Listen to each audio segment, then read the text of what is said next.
ಎಲ್ಲರಿಗೂ ನಮಸ್ಕಾರ. Welcome back to my channel home cooking. ಇವತ್ತು ನಾವು ಸೊಪ್ಪು ಸಾಂಬಾರನ್ನ ಮಾಡೋದು ಬೆರಕೆ ಸೊಪ್ಪಿಂದ ಮಾಡ್ತಾಯಿದ್ದೀನಿ.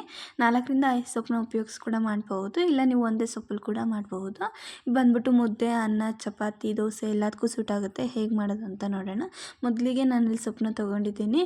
1 ಕಟ್ಟಾಗೋಷ್ಟು ಸಬ್ಸಿಗೆ, ಹಾಗೆ ಪಾಲಕ್ಕು, ಮೇಥಿ ಮತ್ತು ಇದು ಕೀರೆ ಸೊಪ್ಪು ಅಂತಾರಲ್ಲ ಅದನ್ನು ಕೂಡ ತೊಗೊಂಡಿದ್ದೀನಿ. ಯಾವ ಸೊಪ್ಪು ಬೇಕಾದರೂ ತೊಗೋಬಹುದು, ನಿಮ್ಮ ಹತ್ರ ಯಾವ್ದು ಅವೈಲಬಲ್ ಇದೆ ಅದು. ಇಲ್ಲ ಅಂದರೆ ನೀವು ಒಂದೇ ಸೊಪ್ಪಲ್ಲಿ ಕೂಡ ಮಾಡ್ಬೋದು. ಸೊಪ್ಪನ್ನೆಲ್ಲ ಚೆನ್ನಾಗಿ ತೊಳ್ಕೊಂಡು ಈ ಥರ ಚಿಕ್ಕ ಚಿಕ್ಕದಾಗಿ ಕಟ್ ಮಾಡ್ಕೊಂಡಿದ್ದೀನಿ. ಇದನ್ನು ನಾನು ಮಿಕ್ಸಿ ಮಾಡ್ಕೊಳ್ಳಲ್ಲ, ಅದಕ್ಕೆ ಈ ಥರ ಚಿಕ್ಕ ಚಿಕ್ಕದಾಗಿ ಕಟ್ ಮಾಡ್ಕೊಂಡಿದ್ದೀನಿ. ಇದಕ್ಕೆ ನಾನು ನೆನೆಸ್ಕೊಂಡು ಇಟ್ಕೊಂಡಿರೋಂಥ ಒಂದು ಅರ್ಧ ಕಪ್ಪಷ್ಟು ಬೇಳೆನ ಹಾಕ್ಕೊತಾ ಇದ್ದೀನಿ. ಒಂದು ಅರ್ಧ ಗಂಟೆ ನೆನೆಸಿಟ್ಕೊಂಡ್ರೆ ಚೆನ್ನಾಗಿ ಬೇಳೆ ಕೂಡ ಬೇಯುತ್ತೆ, ಹಾಗೆ ಸ್ವಲ್ಪ ಒದಗುತ್ತೆ ಕೂಡ. ಗ್ಯಾಸ್ಟ್ರಿಕ್ ಆಗೋ ಪ್ರಾಬ್ಲಮ್ಸ್ ಎಲ್ಲ ಆಗಲ್ಲ ಈ ಥರ ಮಾಡಿದಾಗ. ಹಾಗೆ 1-2 ಟೊಮೆಟೊನ ಈ ಥರ ಸಣ್ಣ ಸಣ್ಣದಾಗಿ ಕಟ್ ಮಾಡ್ಕೊಂಡಿದ್ದೀನಿ. ಹಾಗೆ 1-2 ಈರುಳ್ಳಿ ಎರಡನ್ನೂ ಕೂಡ ಇದಕ್ಕೆ ಹಾಕ್ಕೊತಾ ಇದ್ದೀನಿ.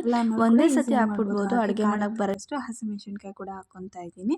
ಖಾರ ನಿಮ್ಗೆ ಅನುಗುಣವಾಗಿ ಹಾಕ್ಕೋಬಹುದು, ನಿಮಗೆ ಹೆಚ್ಚು ಕಮ್ಮಿ ನೋಡ್ಕೊಂಡು ಹಾಕ್ಕೋಬೋದು. ಇಲ್ಲಿಂದ ಒಂದು 7ರಿಂದ 8 ಎಸಲಷ್ಟು ಬೆಳ್ಳುಳ್ಳಿ ಕೂಡ ಹಾಕ್ಕೊತಾ ಇದ್ದೀನಿ. ಬೆಳ್ಳುಳ್ಳಿನ ಸಿಪ್ಪೆ ಸಮೇತ ಬೇಕಾದ್ರೂ ನಿಮ್ಗೆ ಇಷ್ಟ ಇದ್ದರೆ ಹಾಕ್ಬೋದು, ನಾನು ಸಿಪ್ಪೆ ತೆಗ್ದೇನೆ ಹಾಕ್ತಾಯಿದ್ದೀನಿ. ಹಾಗೆ ಒಂದು 1/4 ಟೀ ಸ್ಪೂನಷ್ಟು ಅರಿಶಿನ ಪುಡಿನ ಹಾಕ್ತಾಯಿದ್ದೀನಿ. ಹಾಗೆ 1 ಗ್ಲಾಸಷ್ಟು ನೀರನ್ನ ಹಾಕ್ತಾಯಿದ್ದೀನಿ. ಸೊಪ್ಪು ಮುಳುಗೋಷ್ಟು ನೀರು ಹಾಕಿದ್ರೆ ಸಾಕು, ಜಾಸ್ತಿ ನೀರು ಅವಶ್ಯಕತೆ ಇಲ್ಲ ಈ ಸಾಂಬಾರಿಗೆ. ಇವಾಗ ಇದನ್ನು ಕುಕ್ಕರ್ ಲಿಡ್ ಕ್ಲೋಸ್ ಮಾಡಿ 3ರಿಂದ 4 ವಿಷಲ್ ಧಾರಾಳವಾಗಿ ನೀವು ವಿಷಲ್ ಮಾಡಿಸ್ಬೋದು. ಜಾಸ್ತಿ ಕಡಿಮೆ ಆದರೂ ಏನು ತೊಂದರೆ ಇಲ್ಲ. ಸೊಪ್ಪು ಎಷ್ಟು ಚೆನ್ನಾಗಿ ಬೇಯುತ್ತೆ ಸಾಂಬಾರು ಅಷ್ಟು ಟೇಸ್ಟಿಯಾಗಿರುತ್ತೆ. ಈಗ 3 ವಿಷಲ್ ಆಗಿದೆ ನೋಡಿ. ನಾನು ಇವಾಗ ಕುಕ್ಕರ್ ಲಿಡ್ನ ಓಪನ್ ಮಾಡ್ಕೊತಾ ಇದ್ದೀನಿ. ಅದು ಕಂಪ್ಲೀಟಾಗಿ ಕೂಲ್ ಆದಮೇಲೆ ಈ ಥರ ಓಪನ್ ಮಾಡ್ಕೊಂಡ್ಮೇಲೆ ನೋಡಿ ಕಂಪ್ಲೀಟಾಗಿ ಎಲ್ಲ ಬೆಂದಿದೆ. ಇದನ್ನು ಸ್ಮ್ಯಾಶರ್ ಬರುತ್ತಲ್ಲ, ಸ್ಮ್ಯಾಶರಿಂದ ಇದನ್ನೆಲ್ಲನೂ ಸ್ಮ್ಯಾಶ್ ಮಾಡ್ಕೋಬೇಕಾಗುತ್ತೆ. ನಿಮ್ಗೇನಾದರೂ ನೀರು ಜಾಸ್ತಿ ಆದರೆ ನೀರನ್ನ ಸ್ವಲ್ಪ ತೆಗೆದುಬಿಟ್ಟು ಸಪ್ರೇಟ್ ಮಾಡಿಕೊಂಡು ಈ ಥರ ಸ್ಮ್ಯಾಶ್ ಮಾಡ್ಕೋಬೇಕು. ನಾನು ನೀರು ಇರೋದ್ರಿಂದ ಒಟ್ಟಿಗೆ ಸ್ಮ್ಯಾಶ್ ಮಾಡ್ಕೊಂಡಿದ್ದೀನಿ, ಜಾಸ್ತಿ ನೀರು ಅವಶ್ಯಕತೆ ಇದ್ದಿಲ್ಲಲ್ಲ ಅದಕ್ಕೋಸ್ಕರ. ನಿಮ್ಗೇನಾದ್ರು ಜಾಸ್ತಿ ನೀರು ಹಾಕ್ಕೊಂಡಿದ್ರೆ ಸಪ್ರೇಟಾಗಿ ಮಾಡ್ಕೊಂಡು ಕೂಡ ಮಾಡ್ಬೋದು.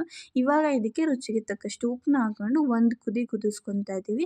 ಉಪ್ಪನ್ನ ಫಸ್ಟೇ ಹಾಕ್ಬಿಟ್ರೆ ಬೇಳೆ ಬೇಯೋದಿಲ್ಲ, ಅದಕ್ಕೆ ನಾನು ಲಾಸ್ಟಲ್ಲಿ ಉಪ್ಪನ್ನ ಯೂಸ್ ಮಾಡ್ತಾಯಿದ್ದೀನಿ. ನೀವೇನಾದರೂ ಫಸ್ಟೇ ಹಾಕ್ಕೊಂಡ್ರೆ ಬೇಳೆ ಅಷ್ಟು ಬೇಯೋದಿಲ್ಲ. ಇವಾಗ ನೋಡಿ ಒಗ್ಗರಣೆ ಮಾಡ್ಕೊಂಡಿದ್ದೀನಿ. ಸಾಸಿವೆ, ಕರಿಬೇವು, ಇಂಗು ಮತ್ತು ಒಣಮೆಣ್ಸಿನ್ಕಾಯಿ, ಸ್ವಲ್ಪ ಖಾರದ ಪುಡಿನ ಹಾಕ್ಕೊಂಡಿದ್ದೀನಿ. ಖಾರದ ಪುಡಿ ಹಾಕ್ಕೊಂಡ್ರೆ ಕಲರ್ ತುಂಬ ಟೇಸ್ಟ್ಫುಲ್ಲಾಗಿ ಬರುತ್ತೆ, ಹಾಗೆ ರುಚಿ ಕೂಡ ಚೆನ್ನಾಗಿರುತ್ತೆ ಸಾಂಬಾರಿಗೆ. ನಿಮ್ಗೆ ಇಷ್ಟ ಇಲ್ಲ ಅಂದರೆ ಸ್ಕಿಪ್ ಕೂಡ ಮಾಡಬಹುದು. ಈಗ ನಾನು ಬರೀ ಖಾರದ ಪುಡಿ ಅದೆಲ್ಲ ಹಾಕ್ಬಿಟ್ಟು ಒಗ್ಗರಣೆ ಹಾಕ್ಕೊಂಡಿರೋದನ್ನ ಇದಕ್ಕೆ ಮಿಕ್ಸ್ ಮಾಡ್ಕೊತಾ ಇದ್ದೀನಿ. ಈ ಥರ ಲಾಸ್ಟಲ್ಲಿ ಒಗ್ಗರಣೆ ಹಾಕೋದ್ರಿಂದ ಆ ಫ್ಲೇವರ್ ಚೆನ್ನಾಗಿ ನಿಮ್ಗೆ ಹಾಗೇ ಇರುತ್ತೆ. ಫಸ್ಟೇ ಒಗ್ಗರಣೆ ಹಾಕ್ಬಿಟ್ರೆ ಫ್ಲೇವರ್ಫುಲ್ಲಾಗಿರಲ್ಲ, ಅದಕ್ಕೋಸ್ಕರ. ನಿಮಗೆ ರೆಸಿಪಿಗಳು ಇಷ್ಟ ಆಗ್ತಿದ್ರೆ ದಯವಿಟ್ಟು ಚಾನಲ್ನ ಸಬ್ಸ್ಕ್ರೈಬ್ ಮಾಡ್ಕೊಳ್ಳಿ. Thank you for watching.